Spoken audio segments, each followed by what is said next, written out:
You're listening to BleedTV, the only podcast today's best shows and movies. I'm Zach. I'm Jake. And I'm Cash. And we got the Into the Badlands. This is episode 6, Yep. and something to do with a leopard and snow is all I remember. Stalks and snow. Stalks and snow. Yes. Any... Nope. Nope, No I'm moving guesses. forward. Not yet. No, Not no, going there. Another example. May have seen some snowish areas in the fake Christmas scene. Other than that, nothing. That was the best I've got right there. Way to bring it home, Jake. Way to bring it home. Yeah. Overall thoughts on the episode before we get into this one? Highly enjoyed this episode. Yes. I put it out there on Twitter. I thought this was probably the strongest episode of the season by far. It might be of the show. I mean, I'm counting the opening scene very heavily, but... Yeah, I mean, there was a lot going on here. Plus, there were some big reveals. There was some character death that wasn't expected. There was a lot going on in this episode that was well put together. I don't know. There just wasn't I was never bored No. ever in a scene. Yeah. And even with characters that we've been like, oh, we're seeing you on screen again. Like, I was genuinely happy to see him. Even MK scenes that I normally fight my way through, I was totally fine with this. Yeah, well, exactly. There was no wasted with him. I mean, whenever you did see him, there was something pretty good happening at the same time. Yeah, absolutely. So let's just get right to it. The opening scene, of course, is the aftermath, the gruesome aftermath, by the way. Which I thought we were just going to kind of fast forward, skip through. No, I loved the slow-mo, the ears ringing sound, the, going from different person and seeing what kind of, gruesome wounds they had. We got feet, arms, legs. Okay. So I watched this like 10 times because I was all about the details, you know what I mean? Mm-hmm. And FX like that. And so there's a guy missing parts, there's legs and so on. And then there was a guy by the door that looked like he had nothing but a stick left of his bones. Napalm leg. Yeah, it was pretty gruesome like that. All that was fantastic. And then I was so disappointed. You turn around and you see a guy who's dead next to all these body parts and like that, completely unscratched. I mean, not even a scratch on him. He just laying there with his eyes closed, right next to all these bodies and everything. I was like, wait a minute. I paused. I looked at it and stuff, and I was like, oh, man. I mean, you can't have all these bodies like that have all this dust and all these wounds and blood. And this guy looks impeccable on the ground. Can't miss him. Mustache, blonde hair, laying there dead as a hammer, and so on. So then it pans to the next scene where you see Lydia, right? Mm-hmm. Yep. And you see her coming through like that. And there's another guy who's laid with his arms above his head, like he's in the position to dive, and he's laid there. And he's another one that has zero on him, nothing, not a scratch, not a mark, not blood. But then everything else is just completely like tore to bits, blood, gore. We'll have to go back and watch these. It's like that. I mean, we're talking about very quick, but I was so impressed because when you saw. So I went back and watched the end of the last episode when the explosion happened. Okay. And in the explosion, you don't see anybody like losing limbs. No. You don't see any feet, legs, people blown to bits. You just see guys fully intact being blown away with a cool special effect. And because remember, we raved about it. Yeah. And so when you look at that, it makes you wonder, the aftermath doesn't match. Well, then I was sitting there thinking about, I was like, well, we don't know what was inside the door that got blown to bits, and we don't know this, and that's something you probably wouldn't have seen. So completely plausible. Thought it was well done, minus the couple guys who were laying there napping. That's what it looked like. It was really, really strong. You got to assume that the blast of the people on the inside of the door, that's the body parts and stuff. Correct. Blowing out amongst the people that were in the outside of the blast. You know what I'm saying? Correct. So we only saw the blast from the outside where guys are just flying, where Lydia is flying the wrong direction from where she lands. Did you see it this time? Yes. She should have landed on her stomach. No big deal. Whatever. Let it slide. It's just a slight detail. Small continuity error. But yeah, one thing I was so glad they showed it was they showed a bare foot that was blowing off, and I was like, blew him right out of his boots. But then they showed the boot the just random boot laying there. I was like, haha, well done. Well done. They actually showed a boot missing. Yeah. If it was sitting there smoking, you know what I mean? That'd have a problem. It's just ridiculous. But still, I mean, I was a little like, huh. Well, the other thing is boot, foot missing. Yeah. Well, I like the explosive ash everywhere. I thought that was pretty cool. Like, you actually good. had burn. Yes. You know, so many times you see like debris everywhere, but this actually had like the burn remnants and stuff, and you could see the dust and the particles in the air, had the smoky haze going. Right. All that scene. was just so well put together, well done. Kudos to detail on that. So Lydia's coming across. She falls. She turns, and you see, out of the smoke, Quinn and his crew coming. Just first guy, gets the throat cut. The slow motion. The slow motion, fallback throat zero reaction throat cut. You notice cut his throat, and he just kind of laid back like, I'm going to sleep. Well, they're cutting shocked people. Right. You know what I mean? They're not cutting like some guy who's oh my God, oh! Yeah, really. You know what I mean? These guys are like already in shell shock mode. Then you just slice their throat, and they're just like, well, all right. Yeah. The first one, I was like, eh. The second one with the sword across him was pretty sweet. A little overkill using the sword on the throat. It was. Just stick him on the ground. You know what I mean? Go all out with it. I mean, No, people I try agree, to- but we know Quinn has several knives with him. I'm just Yeah, like, I mean- hey, bro, use the knife. It's a little awkward that you have to. It's like my arm's not long enough to hold your hair. Yeah. And use the sword. So, you know. Cool sword though. Did you notice the detail on the sword? Oh, I how love it his was sword. sharp on one side and like these really large serrades on the other side with like this notches. red Yeah. like imprint into it. Pretty freaking cool. And then it has empty like hook holes towards the backside. Yeah, it was So. really creative. Really, really creative. And of course, you get over there. All right, who in this group thought Lydia might bite the dust in this scene? I Nah. did. I didn't think so. I believe it or not, I was actually like, it would be awesome if they I thought- showed him like just get pissed off and behead her right there, and I would be like, yes, this is why I love this show, and womp womp womp. Yeah. It didn't happen, but I was okay with it. Just to fast forward a little bit, to get to the next part when she's inside and talking to Quinn. I thought she was a goner again. I knew she wouldn't hesitate. I knew she was going to take that blade and go at him. But what about that turns me on and they start making out kind of thing? I mean, it makes This sense. was a bridge too far. This was too, man. I mean, Lydia's a smoking hot woman. Don't get me wrong, but I didn't see it. I'm sorry. This was kind of like, This is faux pas on the Jamie and what's her name?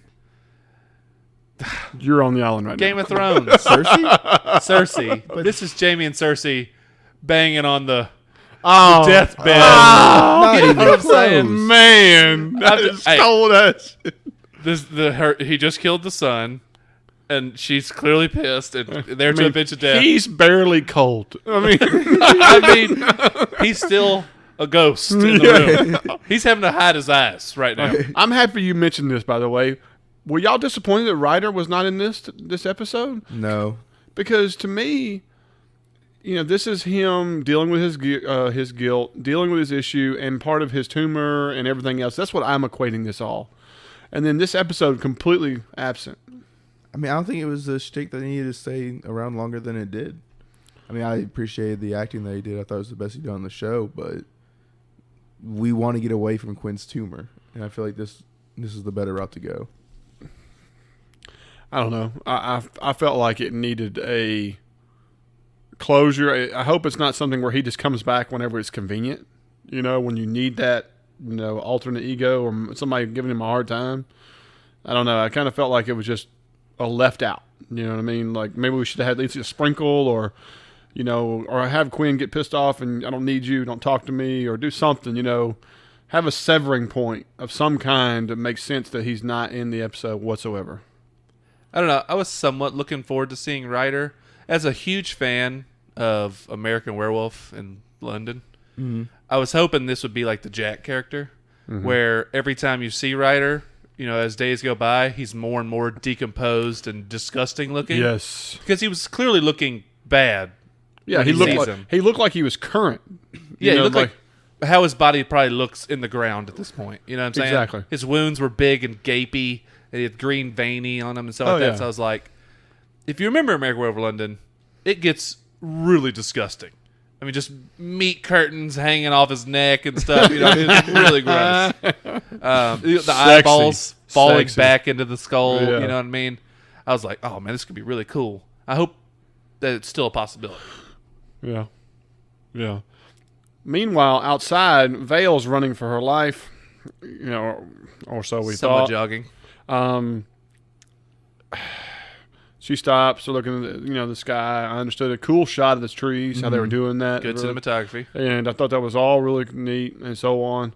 Did we think it was a little too much for those guys to be so close if she's been running and they didn't even know she was gone for a little while? If by little you mean way too much, then yes. She made the first mistake that no human being ever should make. You never wake a sleeping baby. She could have run for another mile. That baby was chilling, son. She had to pull its cheek down. You know what I mean? To me, it's back to the old, Michael and Halloween. They're walking, she's jogging, they're walking. I mean, they're moving stealthy, listening. Yeah. And then the other thing is that you realize that they're close, and you run just for a little bit, and then try to hold a baby from making noise. That kind of really surprised me. Behind the perfectly placed stump that's laid over. If the baby's making noise, you got to keep moving. You know what I'm saying? The idea of sitting there and waiting and hoping when the baby's still making sound. I mean, I'm sorry. If you're in dead quiet woods, you could hear just the smallest baby fart. And I'm just being honest. And I mean, Jake and I have kids, and we know. I mean, you can hear it. I mean, it's simple. And so for her to be behind this stump when evidently they're within a eyesight in the woods, they could hear all this. Yeah, this was just a trope that didn't need to be played. I'm with you. And then a woman just all of a sudden shows up, puts her hand over her mouth, and they're able to just walk away unseen, unscathed, baby not covered, and still making. It didn't really advance the plot anyway, because we could have gotten Vale there by herself. I'm with you. I mean, do something different. Have her running, and then somebody come out of the tree and say, "Come with me," with a finger over their mouth, and they hide. Do something, not just this disappear off screen trick. Or just don't even have her being really chased at all, and just have her head towards the widows. Right. I never once felt like Vale was in danger because these guys were close. I never once felt like there was anything threatening or anything was going to happen or she would even be caught. And so I don't know. This was a miss for me on this part. It's small in detail, but it was surprising and to me. Now we bounce over to Baji and Sonny, and they're at the healer, or they're looking for the healer in this poor man opium place, or gassers. Is that what he called them? Gassers. Yeah. And this was just their version of what do you call it, poor man's opium. This looks so badass. It was so cool to find these old gas masks, and now, I thought I saw Laramie Tunzel in there. Was I mistaken? Or? Pro left tackle for the Miami Dolphins, by the way. Yeah. No, the first ones you see, it's kind of like, wow, that looks cool. But later on in the episode, when you see more of them just sitting around and they got their hoods up and all you can see is the mask, dude, this looks super badass. This entire set piece was incredible. Yeah, it's like a blown out apartment building. I mean, where did they find this? This is so effing cool, dude. I don't know where you get this stuff. If you ever seen that show that's like Hidden World, where it's abandoned places around the world yeah. they find? Like there's a Disneyland thing that's totally abandoned. Yeah, there's one out in China that's like an entire Disney park, a theme park that never even opened. They spent millions and all that, and it's grown up. It's just a ghost town. So stuff like that, I can only assume that they find things like Chernobyl and like, all right, watch your Geiger counter, but we're gonna go film over here. You know what I'm saying? It is so cool that they're able to do this. Absolutely. I mean, such detail. All right, so we're talking about the girl, Portia, still alive, evidently. I'm straight. I'm calling straight BS. After that blade went 8 inches in her side and they were driving as long as it wiggled around. She bled out that car a long time ago. She's as cold as Ryder right now. I mean, Yeah. All right. So this little girl and Portia are alive. Do we see them again ever in this series? I think I the little kinda doubt girl. No, like there's an attachment with the little girl. nope. I think it was nothing more than just like we met Nas and we met the other people like that. I think it's just another breadcrumb of, in the travel maze we're going through. Don't see him again. Just because the way they did. I mean, you don't even get a scene with him looking at the girl going, it's going to be okay. Everything's going to be all right. Or nothing. You just see her go off in the back and the girl follow her and that's it. Never see again. I mean, I would be okay if we never see him again, but for some reason I think we're going to see the little girl again. no. I think they played their part. I think that's exactly what it is. He got him to safety and that was it. They're creating a pretty large wake. You know what I'm saying? Oh, there's no doubt. From when they first ran to now, I mean, they've pissed off a lot of people, and they've created a large, snafu behind them. Oh, yeah. And I guess I can see it now a lot more your way because they served a purpose of getting us to MK. I guess I still though why'd they spend even the amount of screen time they did spend on the little girl and Portia and stuff. Well, here's the other thing is that think about what they did to have that set piece where Nas was. 1 episode and gone. Only Get this. 20 minutes of screen time, really. Think about this. The set piece we were just raving about. Gone. Yeah. Yeah. I mean, think about that. I mean, set piece for what the fight we have towards the end. Gone. I mean, there's so much that comes and goes with this show where 1 episode is you can almost do its own thing. I guess that's part of the reason we enjoy it so much is that, it's not like The Walking Dead where you have to have 4 episodes in a row to understand the 5th one. They must have a massive team of set designers. I mean, you can't just throw these things together. No. Money well spent is all I got to say. Yeah. I mean, it's... The main thing this show gets right is set pieces. I mean, I got to put that up there with number 1. I mean, it's set pieces and then just outfits of the characters. Yeah, costume design. Just a lot of cool originality and stuff like that. Yes, there's no doubt. It bounces back over. Of course, that they do this and they're fine, and then that's all you see. You see Baji, getting him a little bit of taste, but they cut away for this for a while, and we go back to where we see Tilda and one of is it the Barbie girl? A doll. Yeah. A doll, whatever. And she tells her, "I'm gone." The word's out that there's an alliance with Quinn, and I'm not having it. And you get some background story. You know what I mean? Well, then finally we get Tilda's background story a little bit. Come to find out what her version. And basically, she was a housemaid for the widow's husband when he was the Baron, and became his sex toy. Yeah. And had to recite certain words and this, that, or so on until the day that she was planning on killing herself. It was the day that the widow killed her husband and took her to safety. And I thought it was interesting that she was going to kill herself versus trying to kill. Yeah, when she said the bread knife, you realize bread knives, that's a hard plunge. That's a nasty cut. That's ulcerated. Yeah. You know what I mean? That's a perfect, that's a knife cutter. That's a throat cutter. Yeah. I mean, that's like what I meant, throat cutter, not knife cutter. That's a knife cutter. We are from Mississippi. It's late, guys. Yeah. But yeah, I mean, that's an awesome. I mean, I'm totally thinking, like Gone Girl, just slicing the throat. You know what I mean? Oh, poor Neil Patrick. And so when she says, "Yeah, I was just going to plunge it in my heart," I was like, "That's not what I would think of with a bread knife." Especially not with Tilda. No. Yeah. Not what she's become, at least. No. And so... And she's like, I just kept waiting and waiting and waiting, and he never came. Yeah. So then she says, she get the whole... So it kind of gives you a background how the widow did her thing. You give a background of how she became. And then we get the kissy-kissy. Well, even before that, she pledges herself to Tilda, but not the widow. Yeah. Yeah, well. Well, I mean, it just kind of leaves something open for a potential Tilda rising or something. A Tilda rising. A Dark Tilda rises. The Dark Tilda. Christopher Nolan directs. I would be okay with that. I mean, I think we've got something there. Anyway, they did the kissy thing.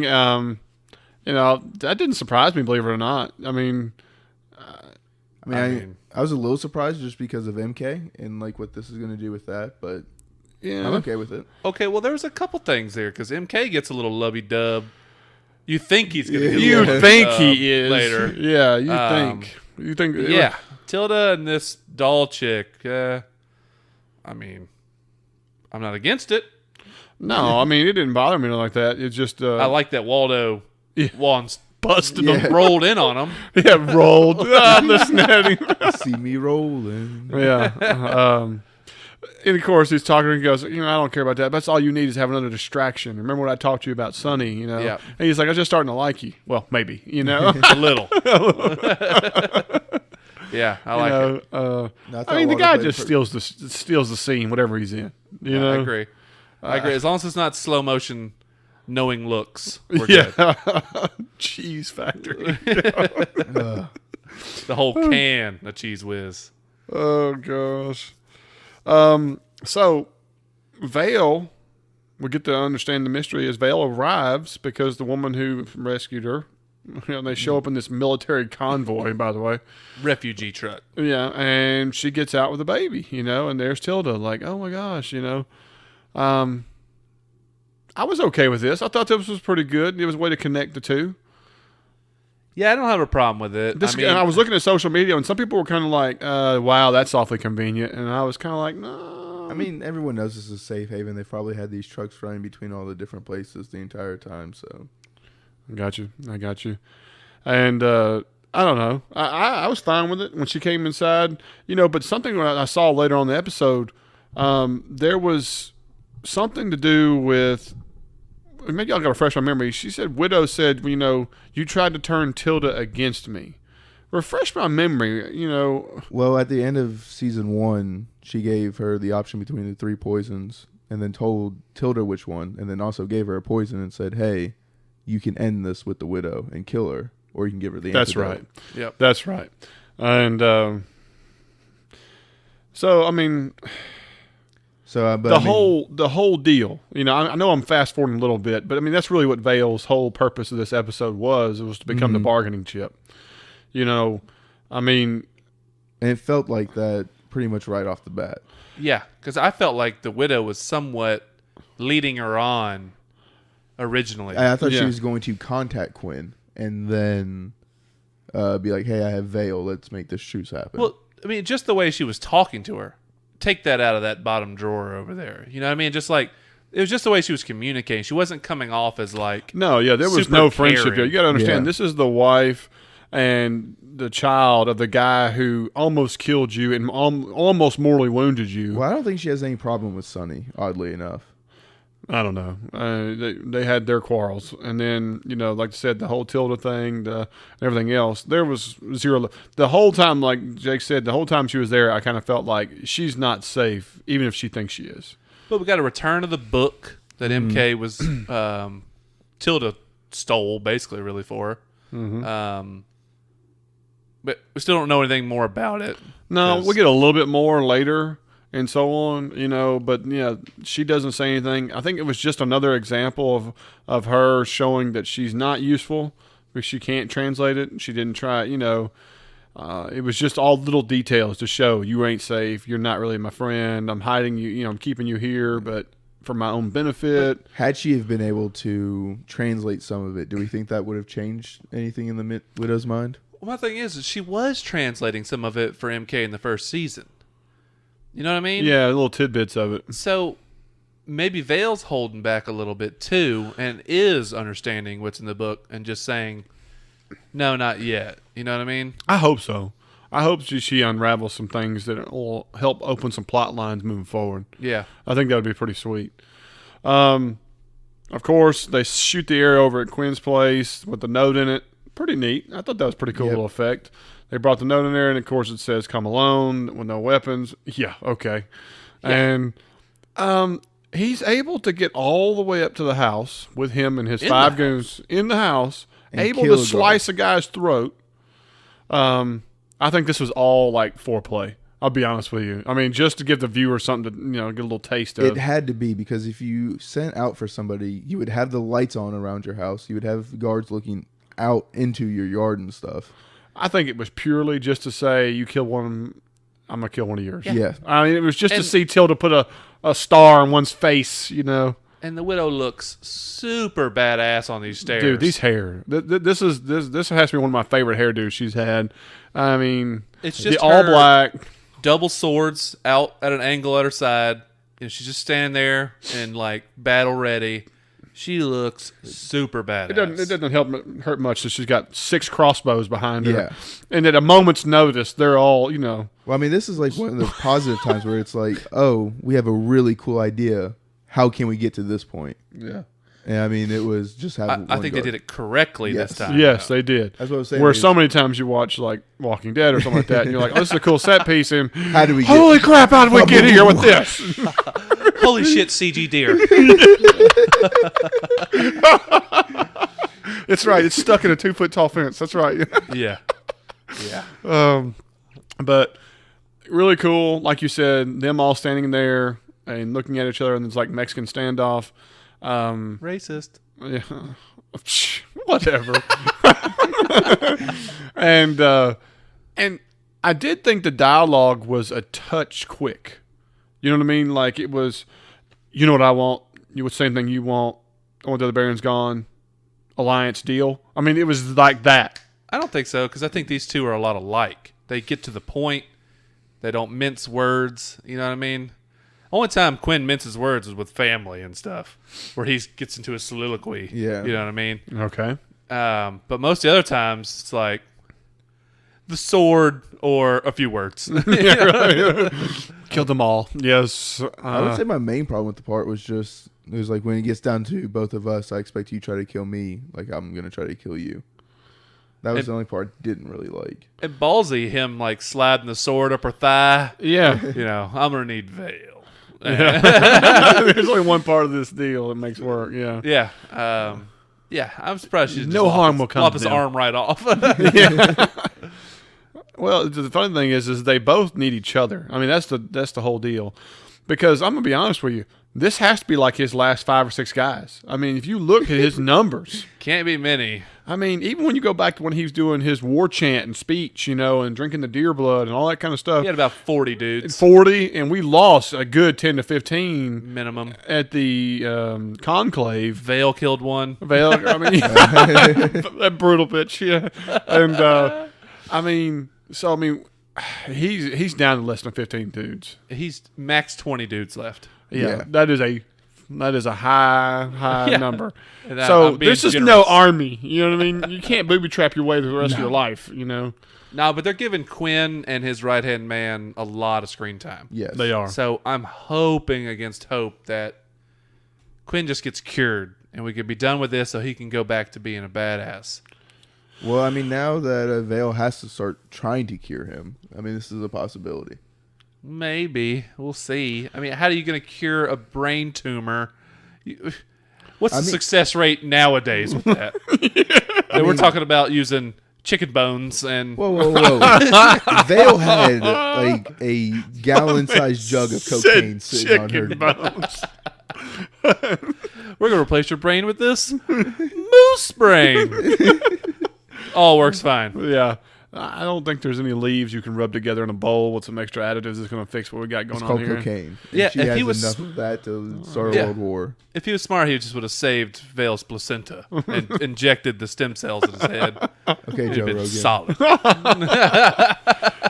Yeah. I don't know. It's going to take something probably mystical. You know what I mean? Like, The master. Come heal him up. something, that's going to be beyond the norm of what we expect from modern medicine or even crude medicine. It's going to be something to that effect if we're going to get a heal.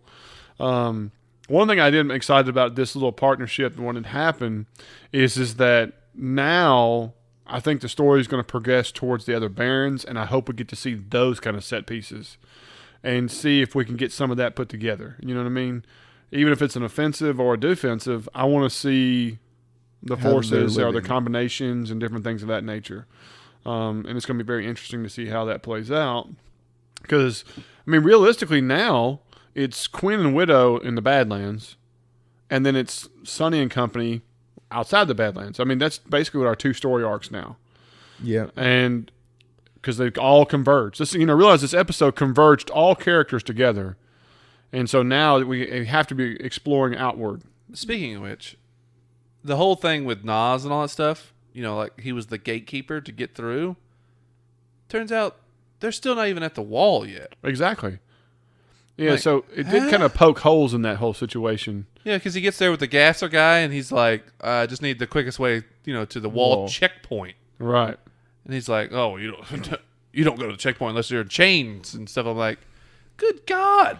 You still got to get to the wall. Yeah, well, it kind of pokes holes in the whole Nas thing from a previous episode or two, Well, it means for sure, too, that MK and the Abbotts and stuff, they're not in the Badlands either.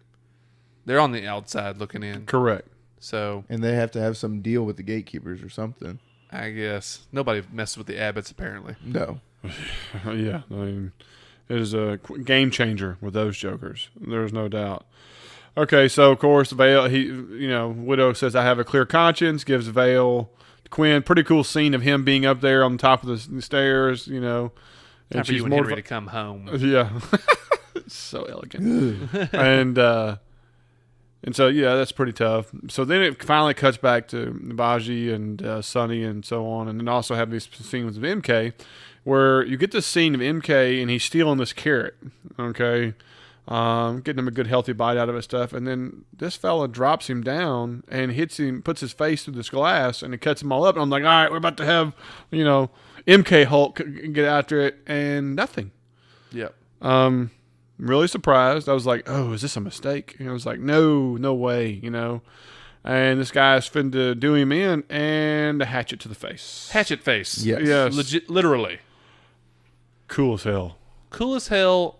I'm going to need you to go get that hatchet out of his head. Yeah. Don't just walk off without that badass hatchet. I mean, if you're able to do that, you need to keep that weapon. Yeah. I mean, Rick Grimes is jealous right now. Yes. Dodge this, Abbott. Yeah, exactly. I mean, I don't care who you are. You're not Trinity over there. Or Neo. Bullet Cam. I'm just like, I go get that hatchet. That's valuable piece of weaponry right there. I'm with you, man. Get his sword. Get his hatchet. Yeah, I mean, get his food. Yeah, grab the rest of the carrots. I'm with you. You know? Just a little, that's all it takes, man. It's just a little bit. And plus, it would have been cool to see her have to wiggle that hatchet out of his forehead. If it was just like a straight, it's slightly stuck here. Excalibur. MK, hold his shoulders. It's really wedged in there. Oh my god. Oh my gosh. Got some vacuum formed in there. Oh. Well, the other thing is that it would have been cool to know where he was when this was. I mean, all we got was him get the carrot. He takes the facer, and then they leave. You know what I mean? Once again, set piece. This would have taken hours to set this up. How about days? And we get literally 2 minutes of screen time. Screen time of this. I mean, don't you know the person who put all this together was like, MF, son of a bitch. I did all that for that? Guys, you sure you don't need another take? Yeah, really. Okay. I think you messed up. For all we know, there's a lot more film in that, and they just edited it all out. You know what I mean? Well, and the thing is, I'd be cussing. We got, 2 minutes. 30 seconds of that is just panned on MK's face, chomping down on a carrot. Exactly. So I'm just like, oh, man, what a waste. It was. I was like, oh. Zoom out. Because I just absolutely love all these set pieces. And so not to give them due diligence is heartbreaking. Yeah. Really, really heartbreaking. All right. So MK and them are at I put it down, the Blanca Peak Hotel. I wish I had looked this up to see if this was like a real place. And they go inside, and this is the Christmas scene, fully decorated out in this place. The bomb apparently landed or whatever happened during Christmas. It's all happy holidays stuff everywhere. Got that right. It even said on the sign, Santa's Grotto or something like that. That's what it says. Yeah, so this is probably an adult situation, maybe? Makes sense. I mean, it's grotto. I mean, come on.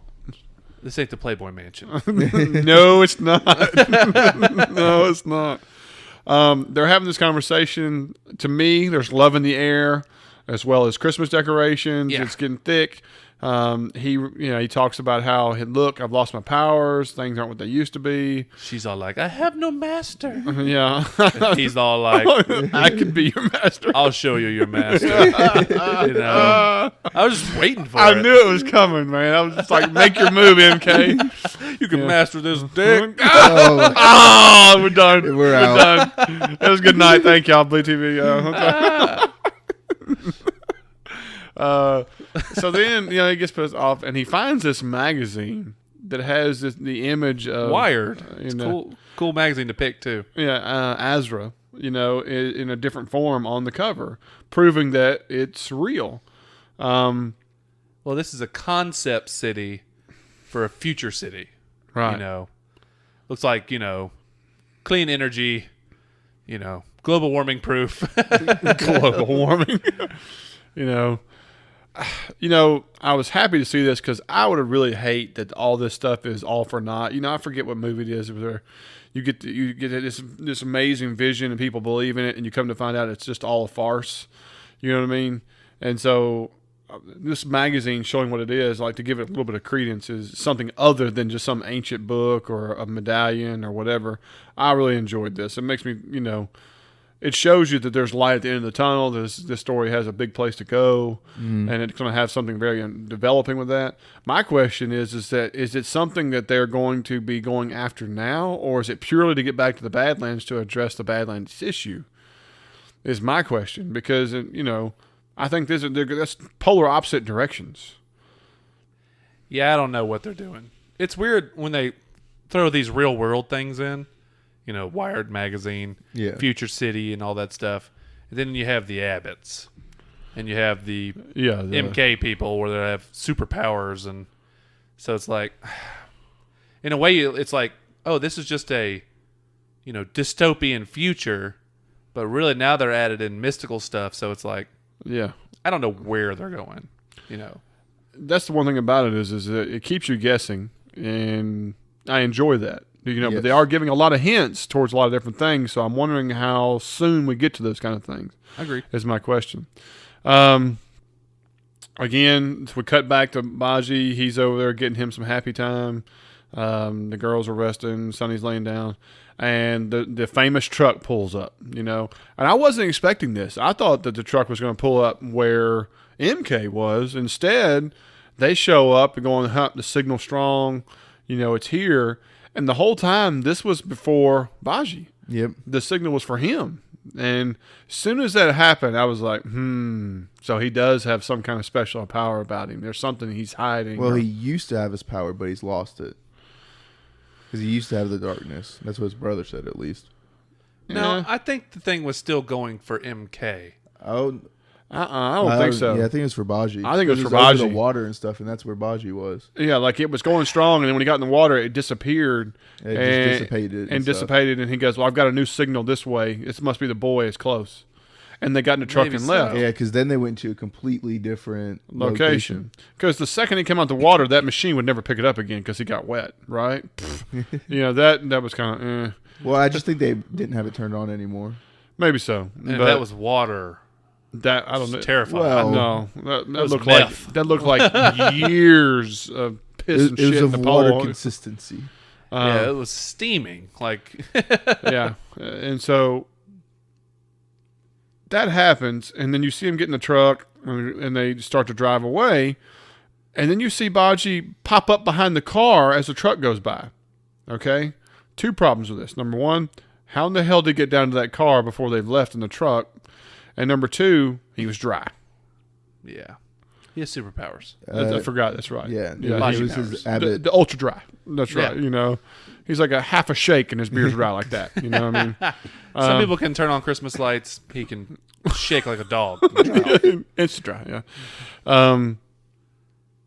And so Sonny and them confronts him about it, and he explains what they are and they're crazy and blah, blah, blah. And he can't go, he can't go that way. He's not going to find them. But Sonny takes off on his own, because Now, I thought this was kind of strange that, my whole mission is to get to the Badlands and find Vale and my child, and he's willing at the drop of a hat to follow the Abbotts. Oh, for MK, yeah. For MK. Right. I mean, she wanted him to bring MK, so that makes sense to me. Okay. That was something else that was mentioned on social media. People were like, well, gee, I guess MK is more important than your child. And da-da-da. And I'm like, I think that's okay with it. I think that's a bad way to look at it, just because he sees MK as a son and everything. And not a bad weapon to have with you either. Exactly. Yeah. Which he even mentions in the fight. So right. Just cut yourself. Let's do this. So again, he shows up, and the Abbotts illuminate the Christmas lights. Yeah, that was pretty cool. I thought it was pretty sweet, dude. I thought that was pretty neat. I mean, it was really cool when they're walking in and you hear the Christmas music start to come on. Mm-hmm. It was super eerie because, it's like, sleigh bells ring. It's like, oh, stay that way. Yeah. Don't go completely good. Don't go hyper speed. But it went to good. You know what I mean? Right. So I was like, all right, whatever. It's still cool. And so again, they get to Sonny shows up, and we get this pretty cool fight scenario. And true to form, they're able to whip his ass. The one main guy is handling his business, and he's punching dents into concrete walls and messing up floors with his kicks. And MK's kicking him and punching him in the head. Yeah, he's like, didn't even blink. And then Ava pulls out the clutch card, and it was like, I still got mine. Back up, boys. Yeah, I mean, they get, back to back. I'm singing the cheesy 80 movie, Sidekicks. That's right. Turn it on, MK. Three ninjas. Yeah. Tom. Stop. And, of course, she's like, I haven't lost mine. And so she puts her powers on. And I thought that was cool as hell that you see her being able to hang with two of them. Mm-hmm. Not necessarily whipping them, but like being able to hang. When she first starts doing it and stuff starts blowing, I was like, this bitch is Storm. I mean, I'm about to see a tornado. Because the wind just starts whipping around her. And stuff. I'm like, why didn't she just cut herself like the rest of them? Well, the Abbotts in her, I guess because she's been higher up in the program. They can control it, yeah. But I'm still like, all right, just cut me. Cut me, Mick. Yeah. But also, the Abbotts can control where they don't lose control when they go black. And it might not kill them or make them weaker since they're going through this state instead of just the cutting. Yeah, right. I agree. Pretty sweet. Fight. Sonny's getting his ass kicked. MK is kicking him like it's tickling him. And then, Ava is doing her thing, and then Homegirl does this double punch into her chest, and you see Ava spit out enough blood to do a transfusion, and then lands into the festivities behind it. What looks like a sword is sticking through her. Yeah, I don't understand why they didn't just use like Rudolph's antlers through her. Yeah. That looked like a sword. Yeah, I mean, it did, and but it did give good effect by the end of seeing like an extra 3 feet of it hanging out of her body. I agree. No, coolest thing ever was the fingers through the throat. Well, we ain't got to that point yet. Well, it's right there. I mean, Sonny gets his ass kicked and gets knocked up there, and so on. MK is about to be done, and all of a sudden, Home Chick gets a couple fingers through the throat. And you can't tell it's fingers when it first happens. Yeah. It looks like a knife goes through. It did. Throat. And then all of a sudden, she falls out, and you see these bloody, nasty fingers. I'm just like, dang. MK maybe was lucky he didn't get the love. Yeah, really. You cross her, it's over. Did I say 2 fingers? Better make it 3.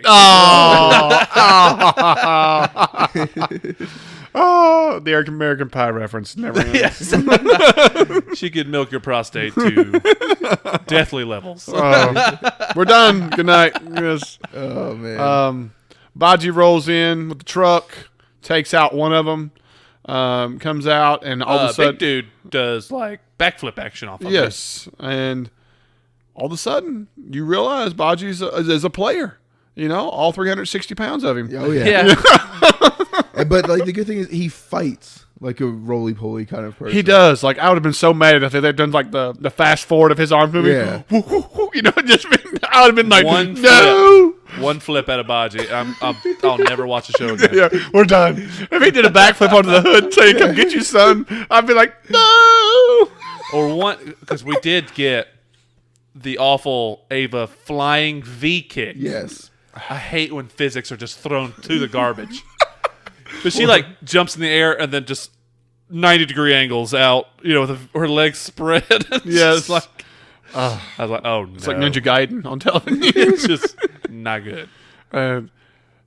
So, like, I'm with Cash. Like, when you see him I fight, he's like, you know, and I love the commentary. He's like, oh, you know, you've gotten slow and so on. He's like, well, I hadn't forgot this. And, you know. Thumbs his neck. Thumbs his neck. And he's just, Paralyzed for a moment. Yeah. And he's like, you better get up and kick his arse.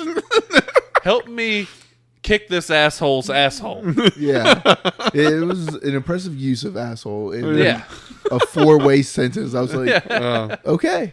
You know, and so he comes up and he gets ready to do the whole, you know, big head slice. Sonny just got too close. Like, I thought that was a rookie move. Well, but not only that, just to get, if your guy's semi-paralyzed, he gets a 3, it's like Kung Fu Panda, you know, glow shots to the body. It's like he's entering a cheat code or something. Yeah. You know what I mean? And left, right, The X. wushu finger hold? Or this is Kadoosh. what was that? Kill Bill. Yeah, it was King of 5 the- fingers of death or whatever. That's right. The death punch. Yeah, that's right. And so he does the 1, 2, 3 with the glows, and then Sonny does the Bisection. Yes, and I feel like I'm watching Resident Evil with the head separating slowly and sliding off. Very well done, though. Some of the better special effects I've ever seen when it come to that. Mm-hmm. You know, I just, as much as I love how awesome it is, you know, there's just the plausibility of this whole thing. It's just such a farce. But, you know, that's the rule of cool. Yeah. You know what I mean? Yeah, It's absolutely. 100% rule of cool. And he's like, finish me. You know, didn't know about the Mortal Kombat line. I'm always okay with Mortal Kombat lines. No, I felt like it was a setup. Yeah. Like he wanted him to do it because whatever that would have done would have activated what he did to his chest or whatever. Ooh. That, or what I'm thinking is that he did that to him, and by killing him, you killed the only opportunity to undo what he did to him in that guy's mind, in that Abbott's mind. I guess you're right. That's true. And so, because, you know, later on in the episode, you see, of course, in the preview, he's like, the only place we get Sonny fixed is if we go back to the master. And she's not a very forgiving lady. Yeah, she's not giving him some. And so I think that's what that is. And I didn't catch that until the preview said that, you know, and so I understand when that guy, you know, I'm sorry, you know, I'm not down for getting my head sliced in half just to prove a point, you know. I would have found another way, personally. Yeah, I'm with you. But what happened to the third Abbott? Are we to assume that he just died from killed him, the truck? I guess. You know. I mean, Chuck's still hit pretty hard. So I mean, there you go. You know, the plausibility of 2 fingers through the throat, all the way through the front, just the distance. I'm just going to go ahead and put it out there, guys. The average human finger is probably give or take 3 to 4 inches, unless you're just really got a long middle finger. You're just that asshole that can really give you the finger. Okay, think about the length of your neck from the spine to the front of your neck. Just putting it out there now. Okay, that is every bit of 5 to 6 inches. So that means her mitt, her entire paw and knuckles were past the spine and into the throat region for that 2 inches of fingers to come out the front of the throat. Worth it. WNBA, bro. I'm just going to put it out there that is as awesome as it was. Okay, the only way this shot works is the way they did it. Because if they had turned her sideways and you see her fingers, they true through it, and her, you know, just She's a T1000. I mean, just I just, it was really, really cool. But after I thought about it for a second, I was like, bullshit. You know? Call to John. Exactly. So, I mean, it's an example, another rule to cool. You know, I get all that. But overall fight scene all the way throughout was really, really impressive. My favorite part was Ava versus the two. Just seeing her doing all that, choreography there. I hate that she's gone. Yeah. I do too. I mean, her dying was a real setback for me. Yeah. She would have been a powerful ally. Yes. Powerful. Now, instead of having just the three of them 4, that is a formidable group. Very formidable. Well, I mean, don't get me wrong, just the 3 of them is too, because, I mean, they just defeated. Well, I mean, we're at like 2.5. MK's back to kind of being useless. I think it's temporary. I definitely do as well, but. Absolutely. So it's going to be interesting to see how that storyline continues, and especially going to the master and all that kind of stuff. How much we actually give Baji? Like, are we going to let him be the actual kung fu master or something? Or again, in the preview, it shows a scene where he's fighting 2 of them. Well, this is the scene that got me into thinking, is like, oh, Baji's going to be a real fighter throughout this, right? Because this was one from the original previews. Mm-hmm. I don't know if y'all remember that, but there's a scene where he's got one on each side of him, and he's doing the 2-handed. Fighting them both and so on. I mean, he's all arms. Yes. I mean, he's actually standing on a dinner table, and it's like an entire room full of abbots. Yeah. And we've yet to see Baji use the legs of anything. So obviously, I don't know if we can kick above 3 feet high. So anything would be a knee shot at best. Like I said, just don't make him do anything acrobatic. I'm fine. I'm completely cool with the Kung Fu Panda roll, like taking folks out like barrel roll. Yeah, absolutely. I think it would be pretty freaking sweet if he could make it happen. Yeah. I'm going to regret saying this, but I'm okay with like a 7-time backflip just for comedy reasons. They'll have to see Turn your mic off. Turn your mic off right now. And wire work. Unless he's falling off a cliff and doing it backwards into a very deep pool. It's just going to be like leg day, the 7 backflip. Yeah, negative. Please, no jumping, no anything like that. Just brute force and use his weight to his advantage. The belly is a real weapon. Yeah. I wouldn't mind if he was more like a wrestler and did slams and. To me, I would love it. I would love for him to be able to he gets a hold of people and he contorts them into a painful. Yeah, he can snaps his arm, snap a shoulder, break a neck, those kind of stuff. Exactly. Oh God! How dare you compare him to Seagal? And he just holds the hand up backwards. Remember me? God. But close to close quarter. Close quarter hand-to-hand combat, Oh, how the mighty fell horrifically. Well, I mean, you have to look at Seagal. He's also 300-something pounds. And that's what I'm saying. I mean... If he can do his Aikido.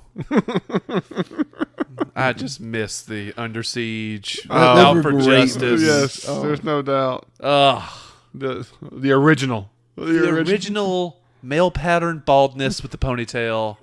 That was a bad man. It's like pool balls in a sock. Yes. Just waylaying dudes. Oh, so awesome. Oh, man. So now awesome. He is a fat wannabe cop with Louisiana. With Seagal vision. Seagal vision. I mean, he's got 2 children in that belly of his. I mean, he's on out there. Poor guy. I mean, the retirement and everything else has not done him any favors. But anyway, the episode again super strong. Really enjoyed it. Couple of minor details, but like I said, Sonny's in bad shape now. He falls and he's laying there as what looks to be as a cardiac patient. He's in bad shape, and like I said in the preview, they make the decision we got to get back to the master to try to figure out what's happened here. Which is very interesting. I didn't expect to have to go back to that now that you've killed the abbots that are out to get you. You know what I mean? That's cool way to get a severe backtrack too, by the way. Absolutely. Mm-hmm. Absolutely. And then of course Ava's died, and so she's not. The master's not going to be a very happy lady. Negative. And the only thing about that now is if MK's, I'm going to be honest with you. The reason I think this happens is so we figure out how MK can get his power back. It's not to save Sonny. It's a way of getting MK back to figure out his, what's gone wrong, in my opinion. I feel like saving Sonny's pretty high up there as well. Well, Sonny's not going to die. I mean, I never fear Sonny becoming death or quadriplegic or the next Waldo or anything else. I just don't see it. I just Okay, don't. I mean, Savage. I'm just being honest. I I mean, think there's fire coming from your mic we right got now. enough warriors on wheels. I mean, I'm just putting it out there. I mean, Jeez. it's nothing wrong with it. I think it's an awesome character, but I mean, I just don't fear him ever being You hear that, Cash? lemming I got limb. lots of friends in wheelchairs. I don't know what you're talking about, My man. best friend. Yeah. No, I'm gonna tell you. Now the guy on Survivor who outs the trans on national television. Oh, okay. Wow, Yeah, we were talking about that. Wow, last we week, saw that the other night. I mean, this guy. I mean, It was rough. He's the new sponsor for Target. You know what I'm saying? And I did love that he came out with. Like, he came out with. He was like, all of my best friends back home, like they know me. Yeah. Not anymore, Okay, buddy. You know. Yeah. Enjoy unemployment. Exactly. So I just don't fear anything for Sonny. I mean, I really, really don't. And Well, so, I mean, but you don't fear that because you expect him to go here and get healed and stuff. exactly. So I mean, like if he wasn't heading there, even if MK, It's just like when you watch Walking Dead or any other show. You just Yeah. don't expect that character ever be really in trouble. You know, it's not like Rick Grimes will never be bit. Rick Grimes won't. You know, it just won't happen. You know, and so don't give me a scene where he's doing forearm shivers with 40 walkers and expect me to be okay with it. I mean, it just doesn't work. Okay. No. You know? Only thrones. No one is safe. Exactly. So that's what I'm getting at. So I'm really cool. You know, the other thing is that I'm really excited to see, like I said, where they're going to take the Widow and Quinn, where that's going to go. I mean, like you said, we're at 6 episodes. We only have 4 left. yep, 4. You know, and so it's very curious to see where the end game is for the season. I mean, what are they really wanting to, say this is your stop point and leave you on the cliffhanger for next season? I mean, do we actually ever see these characters get into the Badlands and see Quinn and the Widow? I mean, I gotta say yes. I mean, we've progressed pretty far, probably even though the we're cliff- back. That could be the cliffhanger, is Yeah. that they see each other for the first time. You know, like they see Quinn's alive and the whole the band's back together. You know, that kind of situation. Yeah. I think that would probably be it. I think We it'd be got to awesome. get through the checkpoint at some point. Exactly. So, yeesh. I don't know, but they're going back to where the Abbotts were, so it might be a while before we get to that checkpoint. I don't know if that car is going to. The Abbotts know a way through. So True that. maybe he gets healed up and they send him through. True that. True In that. exchange for Baji. Baji. No. Baji goes, we riot. Yes. No, Nick Frost, man. I'm He's really been enjoying it. fantastic. He's that little bit extra that the show has really, really enjoyed. What I really enjoy, I think a lot of people enjoy, and I've told him so much on social media and everything else, so really enjoy it. But other than that, man, I think that's all we got for this, man. Yeah, man. Guys, if y'all got any comments or think we're hateful and god-awful, racist, or anything else, as some people like to make comments of, whatever, just let us know. Mexican You standoff. know, and other than that, we're just having good humor. Always give us a comment on social media. We're on BleedTV Podcast, which is on Facebook, Twitter, and everything. We'd love to hear from you guys. Always love to chat. I got some emails from a few other people and talking about different things. It's been awesome discussing the show. Do the same. We'd love to hear from you. But other than that, guys, we're going to call it a night. This is BleedTV, and I'm Zach. I'm Jake. And I'm Cash. We'll see y'all next week.